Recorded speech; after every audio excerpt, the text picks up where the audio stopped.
chez nous, chez les voisins, au travail, dans les centres commerciaux, dans les taxiphones, dans les gares, dans les marchés, dans les rues. On voit des gens dans leur voiture, ils mettent le son à fond. Dans leur maison, pareil. Parfois, dans les transports, on a des gens ivres qui rentrent avec des guitares ou des instruments de musique et se mettent à chanter. Et malheureusement, il est très difficile aujourd'hui de s'en préserver tellement elle s'est propagée.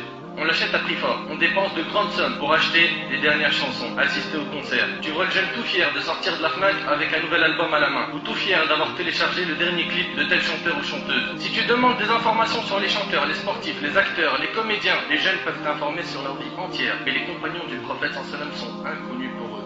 Wallah al-Azim, nos frères et sœurs sont en perdition.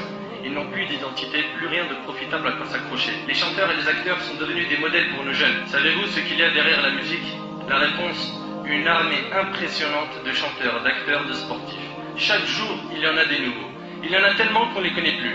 Et derrière chaque nouvelle star, des armées entières de fans. C'est les médias qui leur ont donné le surnom de star. C'est eux qui leur organisent des fêtes durant leur vie et des hommages après leur mort. Ils leur ont donné de l'importance, de l'honneur. Ils leur ont fait des films, des séries, des émissions pour que les gens les prennent comme modèles. Pour certaines stars, ils leur ont fait des statues pour se rappeler d'eux. Les médias en ont fait des héros et des martyrs après leur mort. Parmi les choses qui ont fait plonger notre communauté dans la musique, on a la mauvaise compagnie. Ils sont la cause de beaucoup de dégâts. En règle générale, ce que les jeunes donnent à leurs potes pour les soulager de leurs soucis, c'est des choses qui détruisent la foi. Cigarettes, joints, de l'alcool, de la drogue. Ou bien, il va lui dire, viens, on va voir des filles, on décompresse. Ou écoute cet album, il déchire. Mon frère, ma soeur, ce genre d'ami va te perdre, éloigne-toi de lui. Wallah, j'ai connu des frères, c'était des frères, masha'Allah. Wallah al-Azim. Ils venaient avec nous dans la mosquée, ils faisaient la salat. Et d'un seul coup, je le vois plus. Disparition. Et il avait la barbe, mashallah, il portait la sunna extérieure et tout. Il n'y a plus rien. Mais qu'est-ce qui s'est passé? Après, t'as vu, maintenant, j'ai fait des clips. Et ça, et la mosquée, c'est pas compatible. La musique détourne de la religion. Éloigne de la religion. Ils n'ont plus à la mosquée, ils ne veulent plus entendre de rappel, ni même écouter du Coran. Sachez qu'il y a deux amours qui ne se réunissent point dans un seul cœur. L'amour de la parole d'Allah et la parole du diable. Regardons ensemble ce que disent les chansons et comment elles font l'apologie du haram et dénigrent la religion. Il y en a un, je ne citerai pas de nom de chanteur, c'est pas utile. Il dit gros numéro 10, avant qu'Iblis ne me choisisse. Prie pour que les rivières du Styx, l'enfer, se refroidissent. Quelle vérité il y a dans tout ça? L'autre il dit arrête de nous casser les, je dirais rien, avec ta religion. Fais-moi voir tes photos souvenirs du paradis. Regarde un peu ce qu'ils écoutent les gens. Ou l'autre il dit le ciel ne répond pas. Shaitan a fait le premier pas. Les traîtres et ma chaîne en roro me tirent vers le bas. C'est ça la vérité? C'est un truc de ouf. L'autre il dit mon Dieu, si tu es là, fais-nous signe. Lui carrément il vient te faire douter sur la croyance. Hein? Mon Dieu, si tu es là, fais-nous signe. C'est le diable qui l'emporte au paradis. Chez lui, c'est le diable qui l'emporte au paradis. L'avenir est incertain. Et après, regarde la surprise, c'est parce qu'on danse avec le diable. Masha'Allah. Un autre chanteur, lui je me demande s'il a un vrai cerveau ou pas, il a dit que Dieu bénisse les voyous. Franchement, je vois pas, quand un jeune il me dit le son c'est la vérité, moi pour moi ça c'est de la poubelle. C'est de la poubelle. Zéro. 0 sur 1 million, pas 0 sur 10. Un autre a chanté même, et Wallah al-Azim, ça a été le poignard dans mon cœur quand j'ai entendu ça. Il a chanté des versets du Coran. Bismillah ar-Rahman ar-Rahim. Il est parti balancer des morceaux de Coran. Dans les boîtes de nuit, on m'a dit on danse sur les versets du Coran.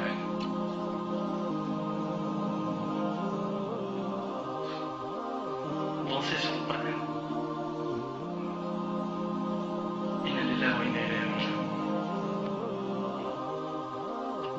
Mes frères et sœurs, entre nous, ces paroles sont des paroles de vérité. Avez-vous oublié qu'Allah subhanahu wa ta'ala a dit dans Surat al-Zumar, Surat 39, verset 23, Allahu nazzala ahsan al-hadith kitaban mutashabihan mathaniya taqsha'ru minhu juludu alladhina yakhshawna rabbahum thumma talinu juluduhum wa qulubuhum ila dhikrillah. Allah n'a-t-il pas dit, Allah a fait descendre le plus beau des récits. Ça me fait de la peine, Wallah, d'entendre que des jeunes peuvent dire, lui dit la vérité, alors qu'Allah il dit, Allah a fait descendre le plus beau des récits, un livre dont certains versets se ressemblent et se répètent. Les peaux de ceux qui redoutent leur Seigneur frissonnent à l'entendre, puis leur peau et leur cœur s'apaisent au rappel d'Allah. Comment tu peux apaiser ton cœur avec les paroles du diable, avec le Coran du diable? avec les instruments du diable.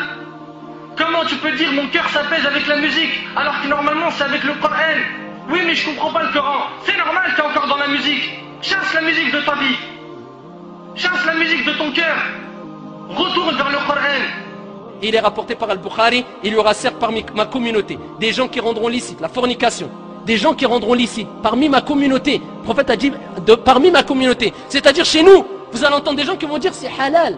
Le prophète il y a 14 siècles il a dit il y aura des gens parmi ma communauté qui rendront licite. Au nom de quoi? Allahu A'lam. Qui rendront licite, qu'est-ce qu'ils rendront licite? La fornication, la soie, le vin et les instruments de musique. Tous les instruments de musique. Après on s'étonne. Pourquoi on est humilié? Et quand tu parles de musique, ah c'est rien ça. C'est grave ya akhil karim. Il y a des choses qui nous paraissent vaines ou sans importance, alors qu'auprès d'Allah ils sont graves. Il dit maintenant aux musulmans, imagine-toi dans cette situation où tu seras auprès d'Allah Azza wa Jalla le jour de Qiyamah, personne n'est avec toi, il n'y a que tes actions, et Allah Ta'ala il te demande Lima sami'ta ma la yahillu laka sima'ahu. Pourquoi est-ce que tu as écouté quelque chose qui était haram? On a dit qu'est-ce qu'on va répondre?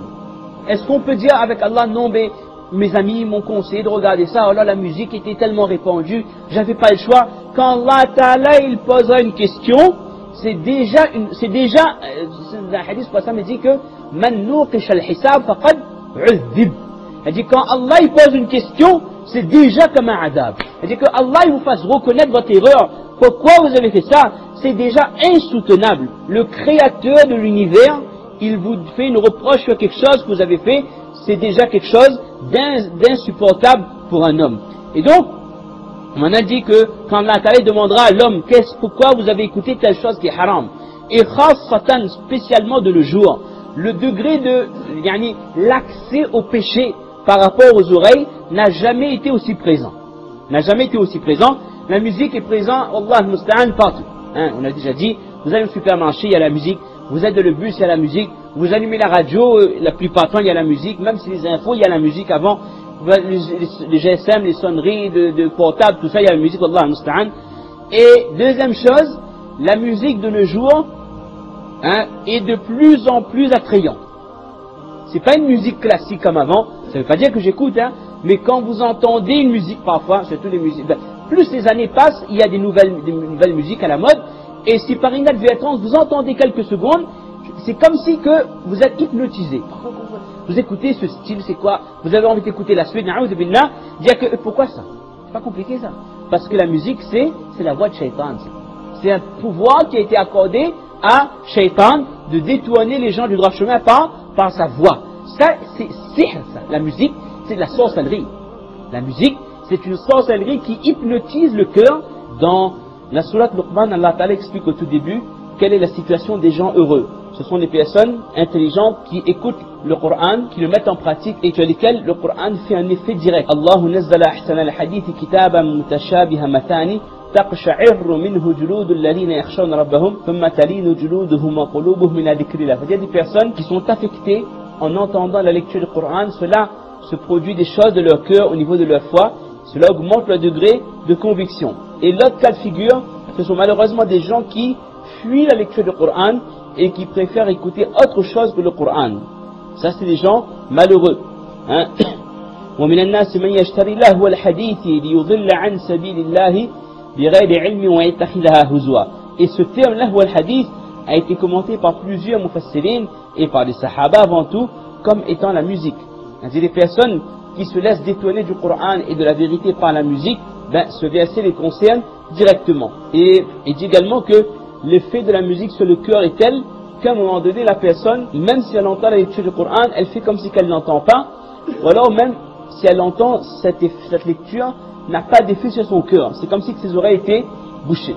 Parce que nous savons que dans le hadith, le prophète a dit que la musique fait pousser l'hypocrisie dans le cœur, tout comme l'eau fait pousser les plantes. Alors si dans un cœur c'est rempli d'hypocrisie, c'est rempli de fausseté, comment peut-on espérer que le Coran, que la lecture, que la tilawa du Coran ait un effet direct sur le cœur? Et cela concerne les chefs, toutes les catégories de musique.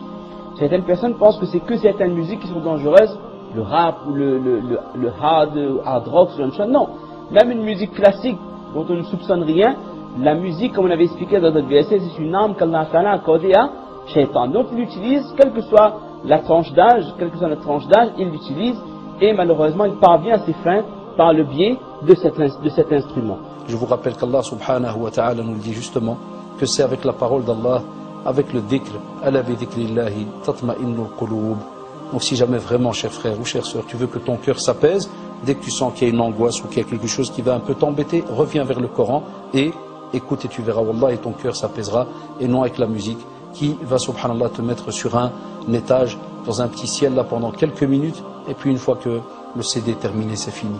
Il n'y a plus rien, tu sens Allah comme un vide, et si tu avais, entre guillemets, rêvassé un petit peu bizarrement, ou tu as pensé à certaines choses néfastes ou autres, tu restes dans cet état avec plus rien entre les mains, et tu en seras donc questionné le jour du jugement dernier.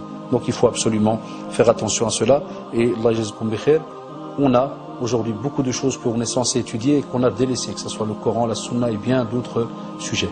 Donc faites votre possible pour profiter de ces oreilles qu'Allah subhanahu wa ta'ala vous a donné, de ce cerveau qui est capable d'étudier et d'engranger un tas d'informations pour revenir vers sa parole. Et comme l'a dit Allah subhanahu wa ta'ala, وَمَنْ أَعْرَضَ عَنْ ذِكْرِي فَإِنَّ لَهُ مَعِيشَةً ضَنْكًا. C'est-à-dire celui qui subhanallah délaisse ma voix, mon rappel, mon Coran, et lui prend un autre chemin. Wallah, il vivra d'une manière, mais vraiment remplie d'épreuves. Il vivra très très mal. Donc, Allah d'alikum, revenez vers le Coran, la plus belle des paroles qui vous a été donc donnée par Allah subhanahu wa ta'ala. Je t'ai laissé là, je t'ai laissé 30 ans, 40 ans dans Dunya. T'as voulu les désirs de Dunya, alors que j'ai dit dans le Coran, les désirs c'est fait amer. C'est amer. Allah subhanahu wa ta'ala nous donne dans le Coran, les désirs de Dunya c'est amer. C'est qu'un laps de temps. Après c'est fini. Yawm al-Qiyamah, où tout le monde sera jugé, les gens verront l'enfer. Lorsqu'ils verront l'enfer, ils diront, oh mon Seigneur, les versets qu'on traitait de mensonges dans Dunya, on les voit devant nous. Ils voient quoi l'enfer? Donc, n'écoutez pas n'importe quoi, mes frères. Inch'Allah, il faut travailler sur l'iman, car la foi elle monte, elle descend. Il faut rester avec les gens bien, les gens qui souhaitent le bien, et non pas les gens qui souhaitent les mauvaises choses, les mauvais regards, les mauvaises fréquentations. Il faut faire très attention. Le prophète sallallahu alayhi wa sallam nous a avertis de ces choses-là. Il faut se réveiller, mes frères. Il y a le monde calme, wallah, il y a le monde calme. Les gens, ils se rendent compte même pas. La musique c'est normal, les filles c'est normal, la fumée c'est normal. Allah, qu'Allah les guide, qu'Allah nous guide, qu'on va dans ce chemin-là. Voilà, mon frère, on doit réfléchir parce que on est apte. Les frères et sœurs, la communauté a besoin de vous. On veut que vous soyez comme les compagnons du prophète sallallahu, que vos cœurs soient attachés au Coran, à la prière, aux adorations. Les frères et sœurs, éloignez-vous de ces chanteurs et de ces chansons qui ne font que d'appeler à la perversité, à la vulgarité, au sexe, etc. Repentez-vous, tous, ô vous les chanteurs, et vous qui vendez de la musique avant qu'il ne soit trop tard, car après la mort, on n'a pas de deuxième chance. Le prophète a dit que chacun mourra dans la situation, ou plutôt ressuscitera dans la situation dans laquelle il est mort. Donc maintenant, à toi de te poser la question avec toute sincérité. Est-ce que tu n'auras pas honte de ressusciter devant Allah subhanahu wa ta'ala alors qu'Allah azza wa jal t'a fait mourir et tu écoutais de la musique? Est-ce que tu n'auras pas honte de ressusciter auprès d'Allah azza wa jal en écoutant de la musique? Tu écoutes de la musique et Allah azza wa jal te voit devant lui. Est-ce que tu n'auras pas honte de te trouver dans cette situation? Si après tous ces avertissements et ces preuves, vous préférez la voix du diable, le Coran du diable qui est la musique, sachez que le jour du jugement sera pour vous un jour de tristesse, de peine, de regret, de souffrance. Le seul problème, c'est que ce jour-là, il n'y a pas de deuxième chance ni de rattrapage. نسأل الله سبحانه وتعالى أن ينفعني بما قلت وأن ينفعكم بما سمعتم. هذا ما أعلم والله عز وجل أعلى وأعلم. سبحانك اللهم وبحمدك أشهد أن لا إله إلا أنت أستغفرك وأتوب إليك. جزاكم الله خير والسلام عليكم ورحمة الله تعالى وبركاته.